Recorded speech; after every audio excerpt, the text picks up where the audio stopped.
Hey friends, one of the easiest ways to build and run a container in Azure is with Visual Studio. Docker tools in Visual Studio can now run containers in Azure Container Instances. Paul Yuknewicz is here to show me how it works, including how to deploy a multi-container app using Docker Compose today on Azure Friday.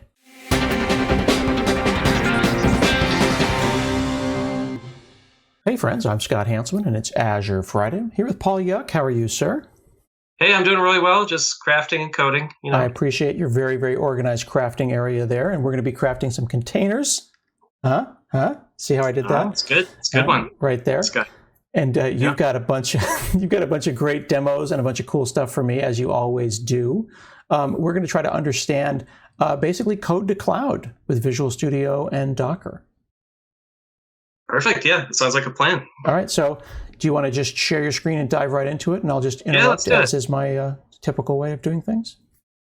So in the process of code to cloud, maybe we'll start with code, and then we'll do some cloud. All right. Let's do it. Starting here. So let's start with Visual Studio, because I know there's a lot of .NET developers out there watching this, hopefully. And it turns out we put in some really cool goodies into Visual Studio that I haven't quite seen anywhere else. So I thought we could start there and then maybe branch out a bit and do some VS Code as well. I love it. Let's do it. Okay, let's do it. So I'm in Visual Studio, and what's a demo, Scott, without a hello world? So let's do that. How about a web app? All right.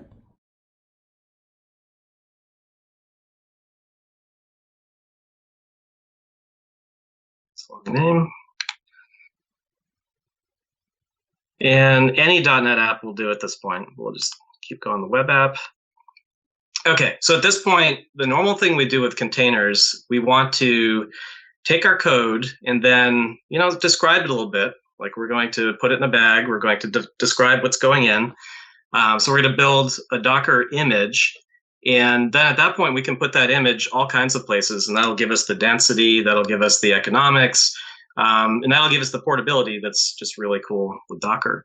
So the cool thing in Visual Studio, I can just take, any .NET app, I can right-click, and I can say add, and we can add Docker support. At this point, I have a couple choices, Linux or Windows. Choose what makes you happy. And in this case, we didn't see too much change, but we got this Docker file. And what we do by default, as many of you might know, we scaffold the Docker file. And what Visual Studio will do, it'll honor these first 6 lines of markup, or you could think of it almost like batch in the Docker file, where we'll pull an ASP.NET image that's patched and ready to go. And we'll expose a few ports for our web app, and we'll pull in the web app, and off we go. But we also give you a few, we call these build steps or multi-stage build. There's a few stages here where we're going to do a build, and we'll do a publish step, and then we'll finalize. We'll take all the goop that was, interstitial files for this, and we're going to give you a really clean image at the end. So the cool thing is we'll leave you with a Docker file that is set up with a pattern to build something really clean, but we'll also have a step that's really good for dev and test. Yeah, this is really nice. If I may add to that the idea that every system is different. Some systems have the build, the runtime and the SDK bent together.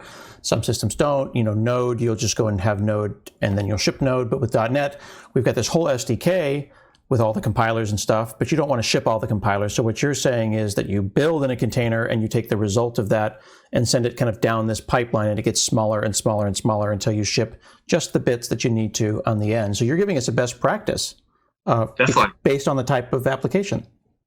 Yep, and I think just to build on what you're saying, you can use this to add another test step. Let's say we're using the SDK and your testing tools, but you also want to make sure you don't ship that. That's pretty dangerous, right?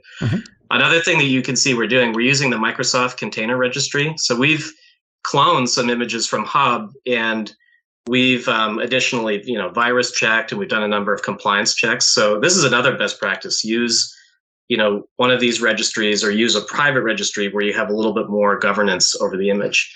And all those things you don't really have to think about. The tools just do it for you. Nice. Yeah. Cool. So once we did that, we've got this Docker file, and the default for Visual Studio, it wants to actually run and optionally debug inside of Docker, which I'll go ahead and do that now. The thing is, we've learned over the years, and I was totally wrong about this theory. I thought that hey, you add a Docker file, of course you want to be running and debugging in Docker, but it turns out that maybe I just want to run in Docker in my pipeline, or maybe there's just those times that I want to debug my code to see how it runs in a container. But other times I just want to run it with all the dependencies on my machine. So we got a little bit more flexible over the last years. You've probably seen you can both, build and run on Docker, or you could go back to IS Express and you could run on one of those other environments. And it's all just in a dropdown. So you can pick at any point and really run in the right developer runtime environment for you. Mm-hmm. That makes sense. So, okay. What are we cooking up here? I think I probably did a pretty good poll on this machine that I haven't done in a while. Did it pop up the dialog? Oh, there it is. I thought it might be on a different monitor. Yeah, so we're just warming up this environment a little bit, but instead of running directly on IS Express, I'm just running in my container on my nice little Docker network, and off I go. Okay. All right, so the thing I want to do, let's look in the containers window. And it's right here. And the containers window will show us a set of containers that we're running in this environment, in this context, either driven from my solution that I just built and ran, or other containers that are running on the machine. So it could be databases, other supporting containers. And what we do is we show you a number of things that will just help understand the state and the files and the logs and everything going on with your container. And I really use this for troubleshooting. So one common thing we find... Is this the equivalent of Docker PS or Docker PS-A? Yeah, totally. Like, if you're familiar with the command line, you could do this from Docker PS, or you could do Docker exec commands. But without having to know all of the CLI, context, you just get these little watch windows. Nice. Right. So you can interactively see and set your environment variables. Maybe you forgot one. And one of the things I think is most handy is we have this files window, which really demystifies what is literally mounted and running inside of the container environment. So here I can see, when we referenced source, or when we reference the binary, I can actually see the path on disk and actually validate that all the files I expect to be there are actually there. Oh, wow. That's really interesting. So at this point here, that source folder that looks like your source is in the container, it's really a pointer back. It's a volume mount with a Docker container points to the actual source, correct? Correct. And that's one of the tricks we do to keep debugging working a bit faster. And as I mentioned, Visual Studio will kind of honor this first clause, but by the time you deploy, so don't worry, we'll clean it up and we'll get all that stuff out of there and give you a clean final image. That's cool. Yeah. So just a couple of great things here, and you could right click and do some other operations, start and stop, even open an interactive terminal window. So I just want to make sure that for folks who are using Visual Studio, you know about this and you try it out. Wow. Cool. Actually, one more thing while we're here, because I just can't resist. We did add a Docker file, but I could also add orchestration. And that's a handy thing if I wanted to, work with multiple services. I could use Docker Compose, or I could use Kubernetes and actually scaffold out what I needed to run more than one service. It's 2020, and you're going to right-click Add Kubernetes, and then I get promoted. That's how that works. It's as easy as that. It's as easy as that. We'll even send an email. Oh, I guess I didn't. To your boss directly. Exactly. All right. So if you don't have questions about that, maybe should we pop over to Visual Studio Code? Yeah, let's do it. So you can do this in both Visual Studios. Yeah, we can do it in both. Visual Studio Code, it's the work we've done, there's the Docker extension. It's a little bit newer. So we're actually playing catch up a little bit with what's in Visual Studio, but we've learned a lot from Visual Studio, and we're at least trying to add the best things there. Plus, Visual Studio Code has its own style, its own personality. It's a little bit more CLI code focused. So we really adhere to that experience, and we did things in the style of Visual Studio Code. Oh. One thing that I thought would be fun, I thought we could take a replica in the style of a favorite game that I've had for the last couple of decades. And it's written in Java. I thought it would be fun to just kind of go through the DevOps process. Let's turn this into a container. Let's set up the dependencies, and let's get it up there in Azure. Okay, let's try it. So this is a Java application. It's open source, and it's up on GitHub, as we can see. I see your forked version here. I assume you forked it, and then you from basically... the community side. Building on the community. Okay, so you fork it, you added Docker support now to this. You're going to run this in a container. Definitely. And I have a PR, which once I do some of the things that was suggested, hopefully it'll get accepted too. Cool. That'd be a fun day. So, so let's see. Let's open code.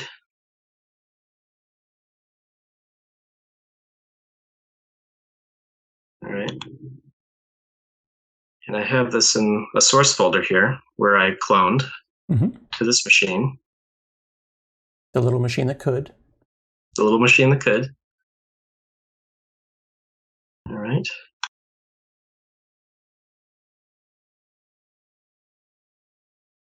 All right. And so what we've done, we've taken this fork, as you pointed out. I've made sure that I can build using, Gradle and other Maven-based build tools on this machine.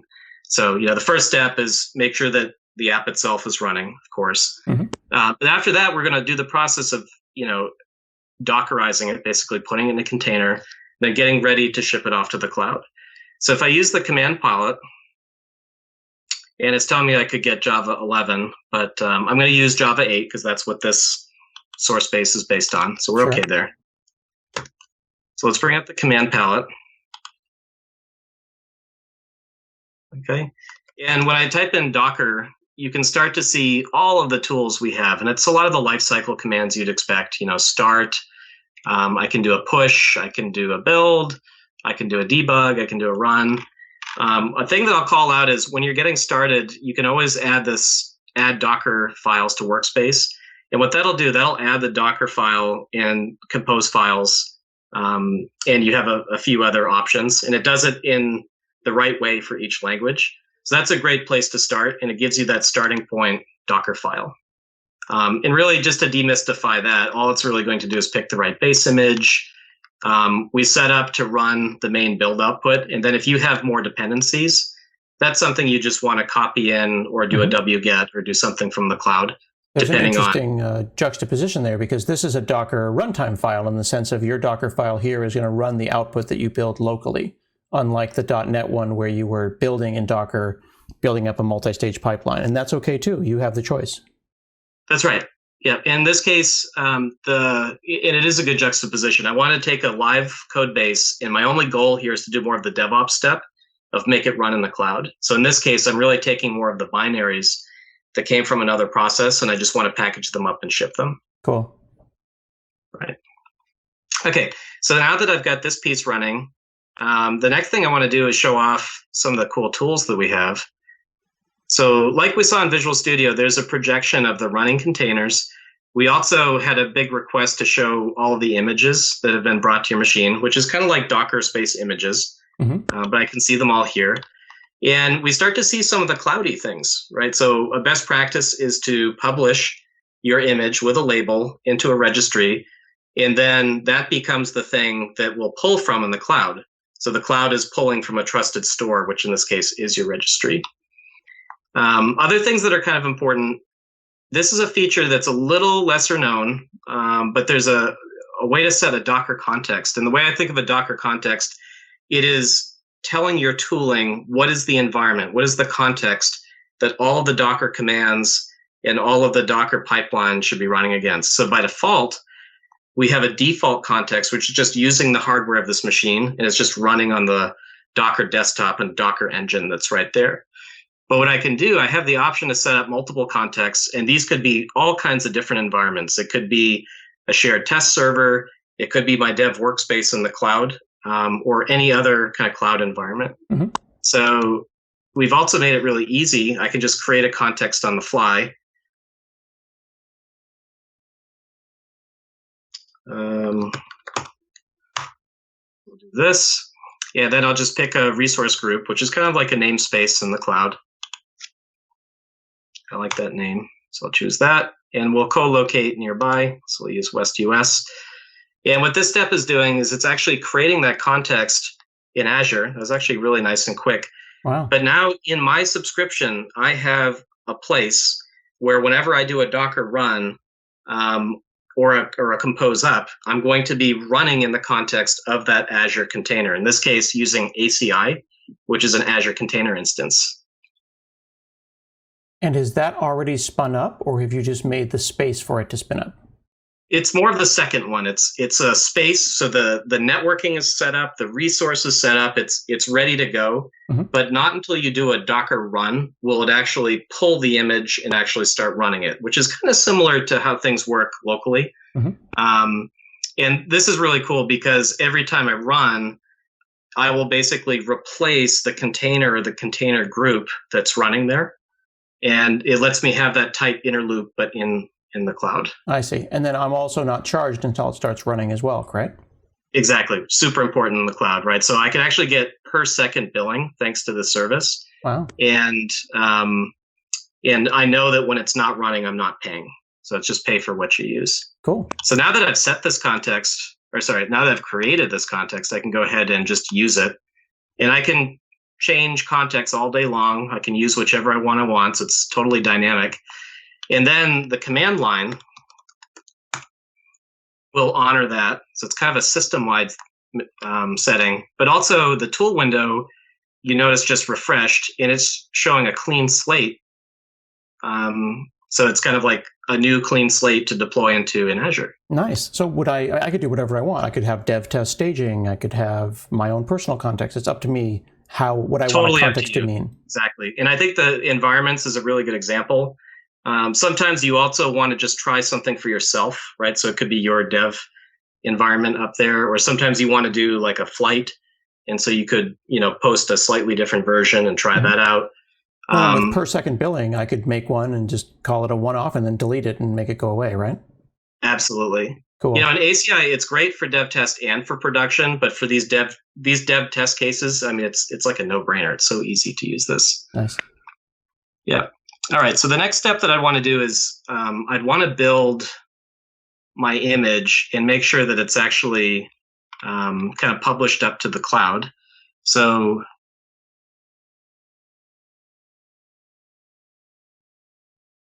I can see I already have a few images up here. Do you need to build locally and push, or are you going to pull from an already built one that's up in there? Yeah, we could do both cases. Why don't I just show you what I would do? So I could always say Docker, and I could say build image, and I could also do a push, and I can push to the Docker registry. That's going to take a little bit of time. You're just going to watch it upload. Sure. Once it's uploaded, it's going to look, basically like this. And I think you and I, when we were practicing this, just on Friday, the last Friday we'd already done this. So it's waiting here in the registry. And again, a good thing about the registry is I can have additional compliance checks and other things running here. And then at that point, I can take anything from the registry, and it's just one more click to put it in the cloud. If this were an HTTP app, which it isn't, that would be a good fit for app service. But this is more of a compute server, kind of a worker kind of an app. So this is a great candidate for Azure Container Instances. I see. So this isn't necessarily a website with web pages that sits on port 80 and serves stuff. Exactly. It's a communication This is more app. of a server that's sitting there waiting for someone to make a connection with a socket, right, to orchestrate the game and then to facilitate the moves. Okay, cool. I'm curious, one thing before you click your context. When you right-clicked on the server and it said pull, would you be pulling to your computer or pulling into the context? And where would that pull occur to? Because you're in the context of Azure Friday. It would pull to my context, and it would pull locally in most cases. Okay, cool. Yeah, so you push to the registry, and then you could pull back from it. Okay. A good case there would be like, hey, I want to have my own cache of this thing, and just work off of that for a bit. Okay. Or maybe have a derived version. Maybe I'm going to go build my own derived version from it and keep it locally for a bit. All right. Well, let's get it running and see what happens. Okay. So let's go pick reboot. It's not a SQL, Scott. It's a reboot. Mm-hmm. So down here in the corner, it says logging in. Yep. Figuring out its port, presumably from that expose on line 2 there. Not expose. Exactly. And then in the case of a Docker Compose, there's even a bit more machinery around how the networking works. And then you can see that it's, so then the top part there, you can see where it generated a Docker command line. And that's a nice thing about Visual Studio Code, is it gives you a nice GUI, but ultimately it hides nothing from you, doesn't it? It's just giving you. You're absolutely right. I'm glad you reminded me. That was a design point. We took a little bit of a risk there, but we thought really we should just do the best practices on the commands and actually leave you with the commands. And so you can learn from it. You could also customize it. So in this case, it's actually easy to change what the tools pipeline does. Right. So what is objective leaky? If I remember correctly, when you're doing things in Docker, it takes an adjective and a famous scientist and combines them and invents different things like clever and you Ada. get either fabulous or unfortunate results by doing that, but that's exactly what's happening. So we're getting the Docker name. This is kind of a logical name, but really it's just it's doing an actual Docker run just in a remote Docker engine that's actually running in Azure. Mm-hmm. As I recall, there's a special case in there like boring Wozniak. So if it ever accidentally implies that Steve Wozniak was a bad guy or a boring guy, I would say this would never happen. So there's a certain combinations of Mad Libs they refuse to allow so as names. Someday I aspire to be in that list there. Okay. So is it running now? Yeah, it's running. So I can see there's a queue here. It says it's healthy. It would have been red or otherwise if it weren't. And one thing I like to do is I just look at the logs, and you can actually see, well, the connection got reset a few times, but it actually spun up a few bots. In this game, it's kind of funny. The robots versus the droids, there's different intelligence levels in the AI that's selected, but they actually literally join the game through the networking, just like a client. But if you interactively join, hint, hint, which would be super cool, we can actually play a real game here. Oh, okay. So before you click anything else there, let me switch over here. This is your head on my computer. So this is my mouse. And I took the jar file that you gave me and I started running it. And then I have to hit connect to server. And then what's the IP address for me? Oh, let me go fetch it. I should have prepared for that. Yeah.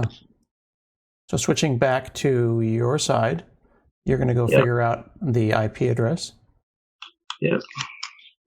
I love that you say a couple of days ago when we practiced this, like we practiced this, because we didn't.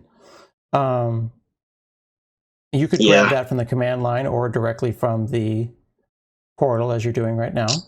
Oh, that's a good point. I think there may have actually been a moment there where it told you the ACI. It did. I'm totally going the slowpoke way. I bet you can type ACI right there. Someone told me from the team that they put in abbreviations in the Azure portal. So when you type AKS or ACI, they automatically take you to the right thing. Look at that. Scott, we usually charge for those tips, but okay, I guess we can. You can PayPal me. There's Objective Leaky right there. Yep. All right. Okay.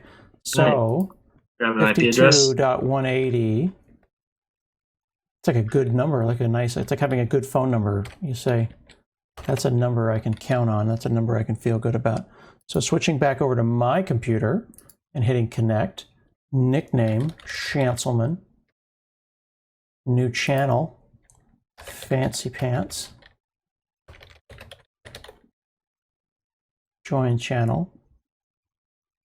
By the way, are you digging the Java AWT graphics? This is a high quality graphics. Don't disrespect. New game. Yep, that's what you want to do. Awesome. Take some options. Okay. Create game. This is pretty epic. Sit here. Right. Start. Oh my God! Look at that. Now hang on. This is the client. And then this is sitting on top of the container that you just spun up in seconds in Azure, correct? That's exactly right. Yep. So the server that knows the state, that knows the turns, is in the background in Azure. And I'm a little worried for you because you didn't just get the droids, you get the robots, and see how they have the scholarly hats. Oh, so they're smarter. Yeah, you're in for a rough one, man. Interesting. Well, this is an exciting clone, totally open source clone of unnamed popular board game, but in this case here, we were able to get that running in just minutes with Visual Studio and Azure Container Instances. Pretty sweet. Very cool. All right. So, and really, that was our goal. In a case like this, we want to get something up and running really fast, whether it's one container, or even if it was, you saw I had that MariaDB container, right, a supporting container. It's just really easy to push those into a container group and get going. Very cool. It's the easiest way to put a container in Azure. Dev test staging, whenever you feel like it, production, web apps, random apps that open a port, any language, anytime, Visual Studio. Any language. On Windows. Need to be on a VNet, no VS problem. Code. Monitoring. Yep, it's the real deal. It's the real deal. You heard it here first, friends. Go give it a try. Check out your Azure subscription. Feel free to go and use your MSDN benefits. All you need to do is install Docker Desktop and the Visual Studio Docker extensions, and you'll go to town. Thanks so much. I'm learning all about code to cloud with Visual Studio and Docker today on Azure Friday. Hey, thanks for watching this episode of Azure Friday. Now I need you to like it, comment on it, tell your friends, retweet it. Watch more Azure Friday.